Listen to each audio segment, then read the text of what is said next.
Hello and good morning, everyone. Only Positivity here.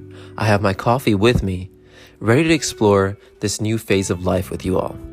So over the past few years, I have gained a whole new perspective on life, and I've realized that life is too short to not be enjoying yourself while doing great things.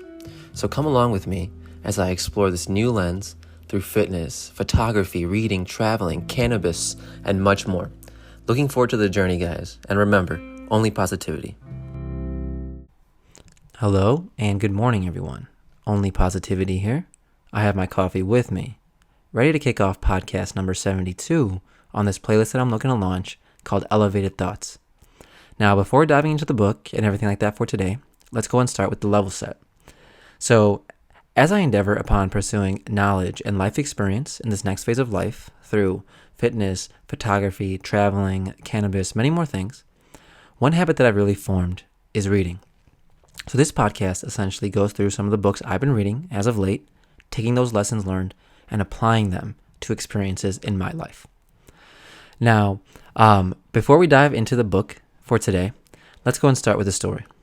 So today's story is not really a story in its true nature, but I've been a little bit off the podcast as of late. I've been continuing with my other habits, but podcasting itself has been a little bit tough to get to, and for a couple of reasons. So I'm getting married in a couple of weeks, so my life has been filled with wedding planning activities. And also, my apartment is a complete and utter shit show right now. There's, all types of decor everywhere. There's so many bottles of liquor everywhere. A lot of our, guest book related items and things like that. So it's just been kind of tough with the wedding top of mind to get to these things and, making excuses, I guess. But I'm happy to be recording number 72 today. And then shortly after the wedding, I'm going to hop back on, start reaching out to guests and things like that. I feel like I got a couple people lined up that'll be really good. So if anyone's out there listening and you want to podcast with me, feel free to reach out. I'm more than happy to do this. I love meeting up in person, love chatting, doing all those things. So in any case, we'll come back for the book. We'll come back to the book for today. The Monk Who Sold His Ferrari by Robin Sharma. Now, Robin Sharma, if you're listening to me, dude, go ahead and podcast with me, dog. I think we'd have a great conversation. But in any case, we're going to go through the final part of The Monk Who Sold His Ferrari by Robin Sharma. Now, this is a great, introductory book into being woke. It allows you and gives the tools to get like an eagle's eye view onto the different moving pieces in your life, right? Mental health is very important. You should always take a second to step back and see where you're at. And I think this book really gives you the tips and tricks to do that. So we're going to go into the last part of this book, and we're going to just go ahead and jump right in with the power of discipline. So what I've been doing is I highlight quotes as I read, and then I just type them out, and I type a few points underneath them that I think are important after that quote. So again, I'm just going to read a quote off, and then we're going to just jump right into it. So here goes the first quote. Self-discipline will provide you with the mental reserves required to persevere when life throws you one of its little curves. Self-discipline will provide you with the mental reserves required to persevere when life throws you one of its little curves. Now, as we know, life isn't always going to be smooth. There's going to be rough patches. There's going to be things like that all the time, curveballs thrown at you. But when you realize the power of discipline and the power of triaging different stimuli, and outputting a very composed reaction, you begin to run with that. It becomes addictive, right? And once you realize the power of discipline, you start to take some of the emotions out of these events. Now, a stimulus that might trigger me, I will go ahead and take the emotion out of that and accept that this has happened to me and move forward. Something as simple as a parking ticket, right? Everyone hates getting a parking ticket. And so I've seen parking tickets on my dash probably a couple of times in my life. And the first time or two, I must have been pissed about it. Man, fuck, dude. I got this parking ticket. I got to pay this money. What the hell? But what I do afterwards now is take a lesson learned from that, right? It's always going to be frustrating, but I tend not to react anymore. And I just take it. I say, all right, lesson learned. Don't park there anymore. Or again, double check, double check your surroundings for any signs that say tow zone, things like that. So you know what, you just take a lesson from it, and then it's really hard to be upset after that. Now, even though these events can be frustrating, you have to accept it, and you just have to attribute the time and effort in order to just get it done, right? And that's what discipline is. You set a plan in place, you put it in motion, and you get it done. So discipline can really become an addictive habit once you start running with it. And I sound like I'm preaching here, but again, I don't want to say anything that's not working for me. So, I'm a big list guy. And if something makes its way onto my list, I'm going to get it done. So, that's the power of discipline to me in a nutshell, right? You decide on doing something, put a plan in motion, execute. Simple as that. So to hop off that quote, go to our next one. It is willpower that allows you to hold your tongue when a less actualized person insults you or does something you disagree with. It is willpower that allows you to hold your tongue when a less actualized person insults you or does something you disagree with. Now, I personally do my best not to get into altercations these days. And the main way I stay successful is by being silent. Right? Now, if someone disagrees with me or I disagree with someone and we can't just have a rational argument and still be friends after, then I realized pretty early on that I just don't engage past a certain point, right? And I love talking to people who have different opinions than me because it opens my eyes up to something new. But if we're going to have an argument and it's going to get heated because of that, I'd rather not go there if we're going to, ruin each other's day because of it, right? Now, things can get heated with my friends. We'll have, intense conversations and things like that, differing views, opposing things. But we're always friends at the end of the day. There's a level of respect that we go with. Now, when someone loses that respect, and, I'll use, some folks at work, some of my executive leadership at work, they love to berate others, and it's, they love having that autonomy to do that in the presence of the rest of the department. Now, the fact that someone is willing to do that leads me to believe I don't even want to engage with that person, right? I don't want someone to just think they're right no matter what, right? Even whatever level you're at, you have to be open to learning new things.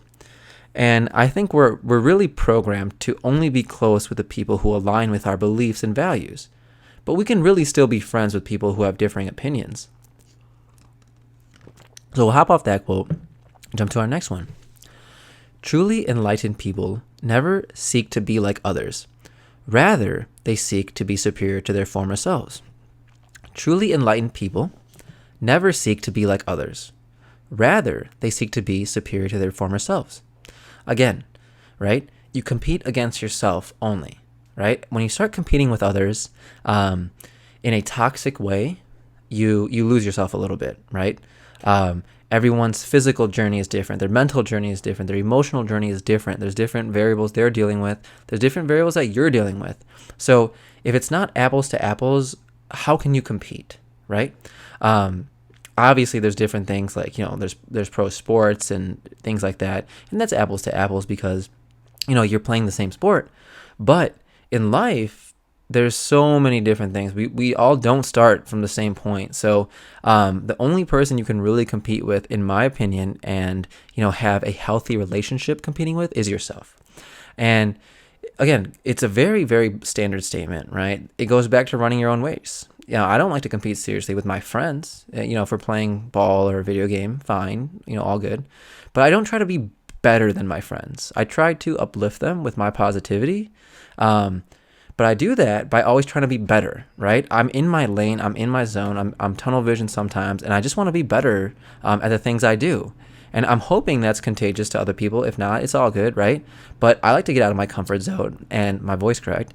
But I like to get out of my comfort zone, and I just like to, how do I put it? Get myself into situations where I'm going to have to rely on my morals and my values to get me through. And I hope that rubs off. But again, I don't really care if it doesn't. So we'll hop off that quote and we'll jump to our next. Too many people are slaves to their impulses. Too many people are slaves to their impulses. Now, one thing I'll say, work-related, is responding to emails after hours, right? Because we're talking about a corporate tycoon in this book. So having to respond to emails after hours is, to me, sometimes I don't have sympathy for people like that. Because we all need to draw lines with our work, right? In order to preserve our mental health, right? If you compromise, like let's say physical exercise and mental health for things like familial obligations and, work items, that means we just don't know how to draw boundaries at times, right? It's not as black and white as that, but there is a solid balance to be found between just protecting yourself and your peace, and moving forward in life and professionally and things like that. And this is one thing that psychedelics really taught me, right? Be someone at work. Be fully engaged at work. Work hard for those 8, 9, 10 hours you're at work. Afterwards, slow it down. Stop. Focus on yourself. Because in order for me to be the best at work, I have to be my best outside of work too. It's all about balance for me in that way. But taking it a step further, I'm a guy who likes to work out. I like to move my body. I like to, and you can tell because when I go to work, I bring my gym bag with me. I fill up my protein cup at work. I'm drinking out of my protein cup. Sometimes I'll go get a workout in during lunch and whatnot. So what I'll find is people think it's easy. They're like, oh, he's going down to the gym every day and, it's fine, no worries. But then they realize it takes a lot of discipline, and you have to eat right, and there's a lot of sacrifices to be made. They don't want to do it because one day they want that burger, they want that fry, they want something, right?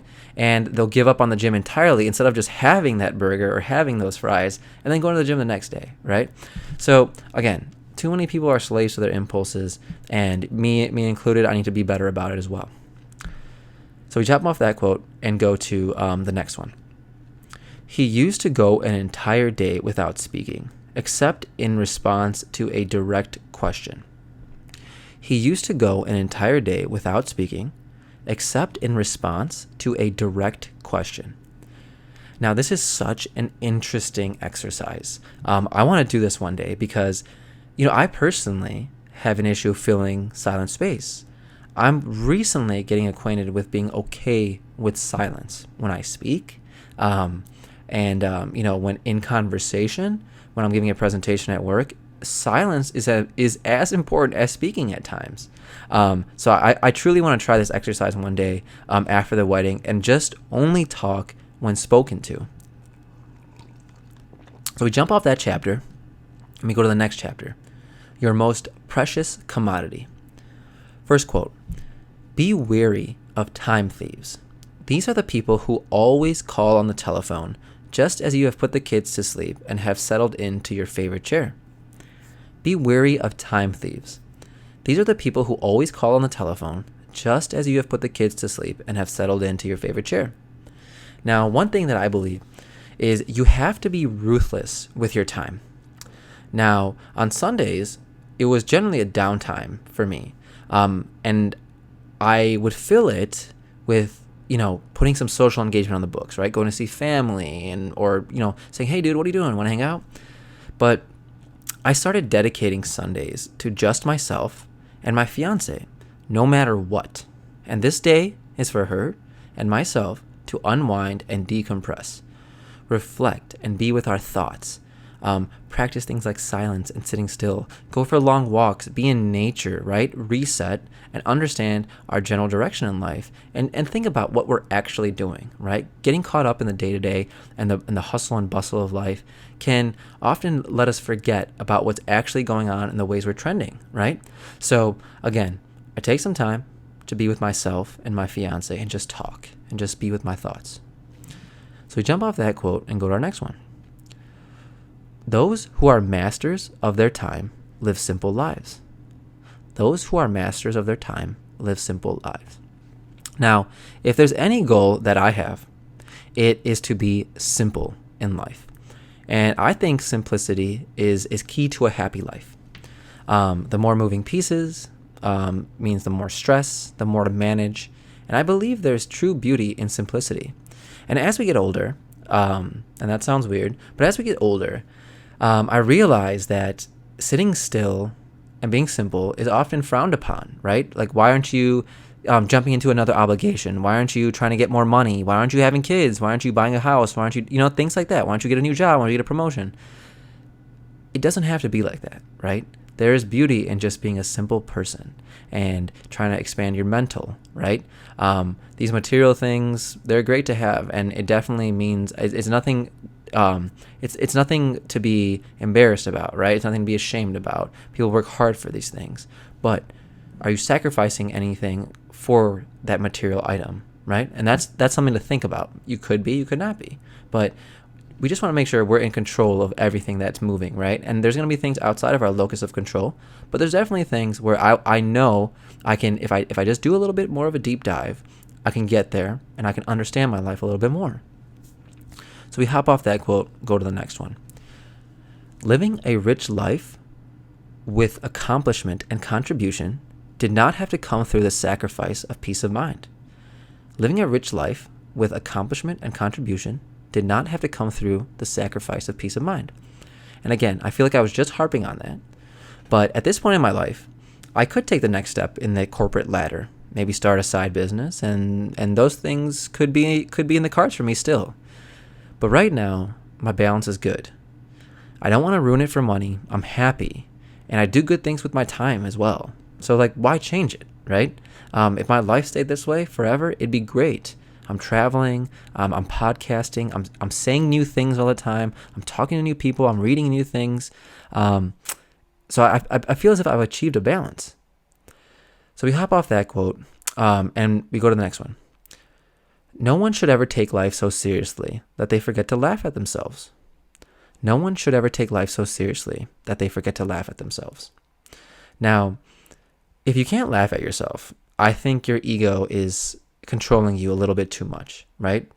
For example, people make fun of me for the podcast. They poke a little fun at it, right? You know, someone will come up to me, hey, I have my coffee with me. Or, you know, they'll just, you know, maybe think I'm silly about it. But that's okay.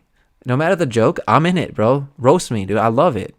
No matter the joke, even if it's not too funny, you should be able to try and see the humor in it, right? So, I mean, I'm all about a good joke, but you got to deliver it well with me too.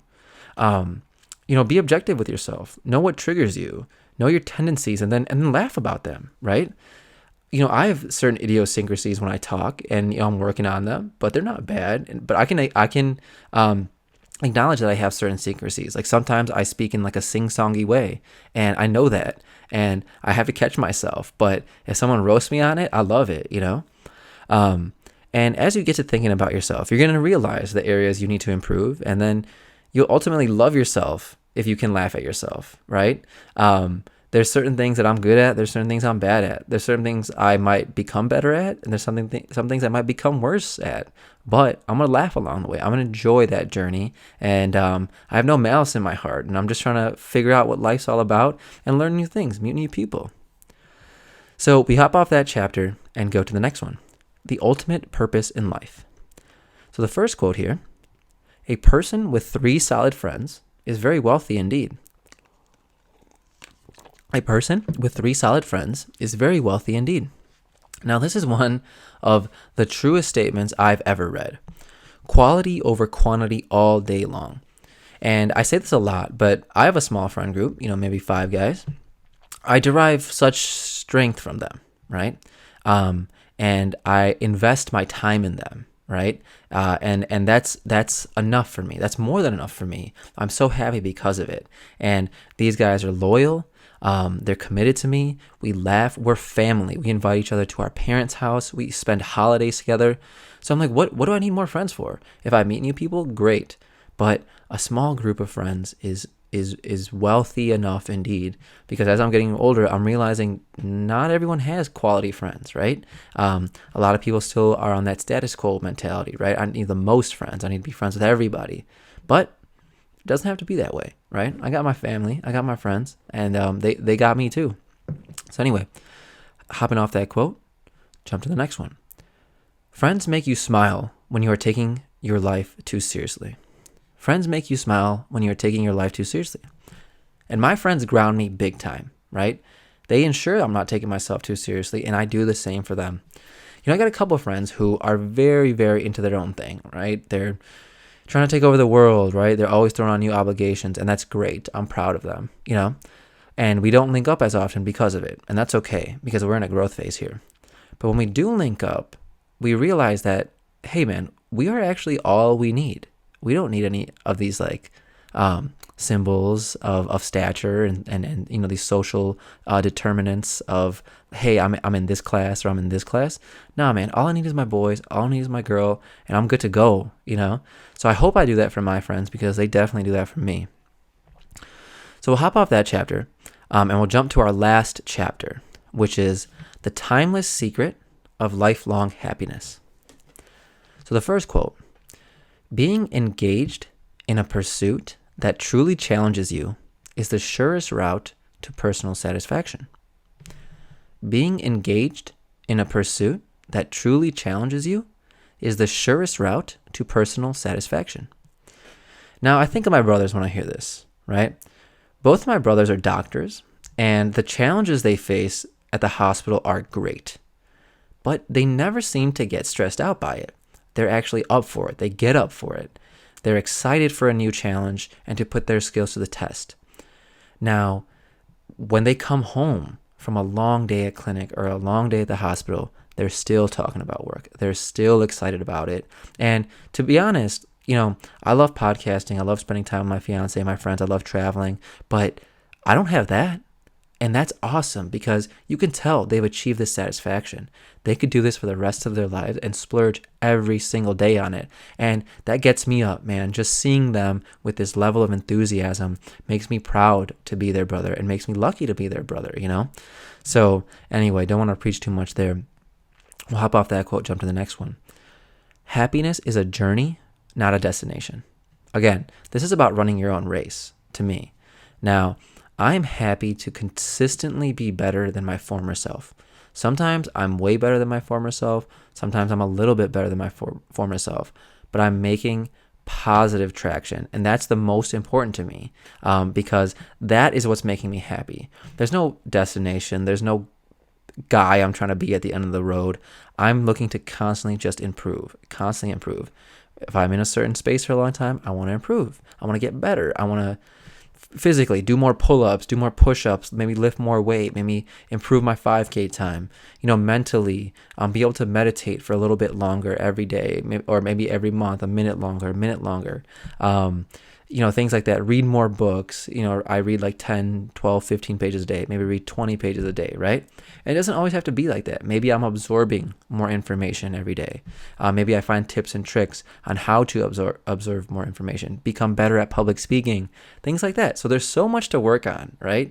Being better at traveling, when I used to travel, when I first started traveling, I was bad at it. I didn't know what materials to bring. I didn't know what, little knickknacks to bring to make a successful trip. But I'm getting better at that too. So jump off that quote, hop to our next. Never put off happiness for the sake of achievement. Never put off happiness for the sake of achievement. Now, with all this financial freedom, type items going around these days, I would highly advise people to not tell yourself that if you sacrifice happiness now, it will come later. I truly think that is 100% incorrect. All you have is right now, right? You're never going to get this moment again. We have our youth right now. And I'm not saying to not plan for the future. You definitely want to do that. But don't give up your happiness for some dream down the road. I mean, that's just my advice. It doesn't make sense to me to do that, right? Because I want to live in this moment as free as I can and say what I want to say and, laugh, smile, cry, love. I want to do all of those things in the moment because if I say, all right, when I get this money, I'll do it later, or, when I'm done with this, I'll work on my mental health and things like that. No, work on it now because these are the things that are going to make you look back and say, I lived a happy life. So we'll jump off that quote, go to our next one. The best gift you could give your children is your love. The best gift you could give your children is your love. Now, another very simple statement, but very profound.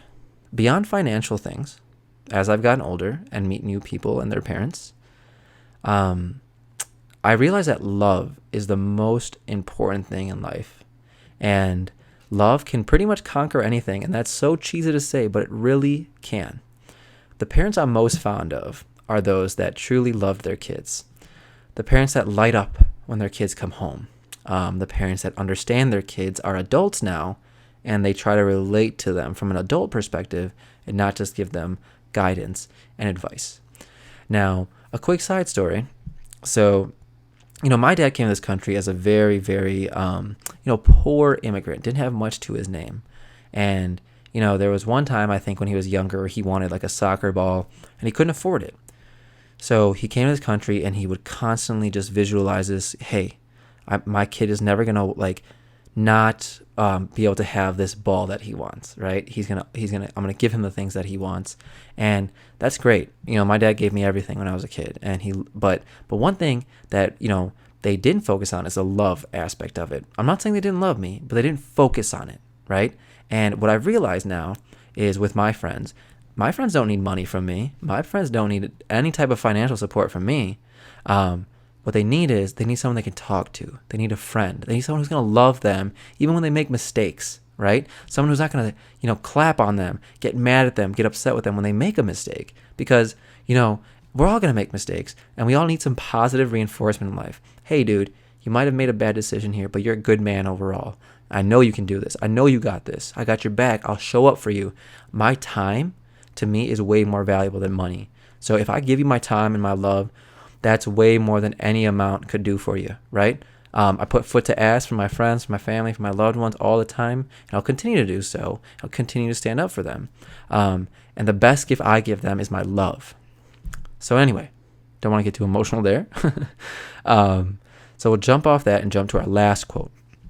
Enjoy the special moments that every day offers, because this day is all you have. Enjoy the special moments that every day offers, because this day is all you have. Again, we just talked about this, but be in the moment, because now is all we have.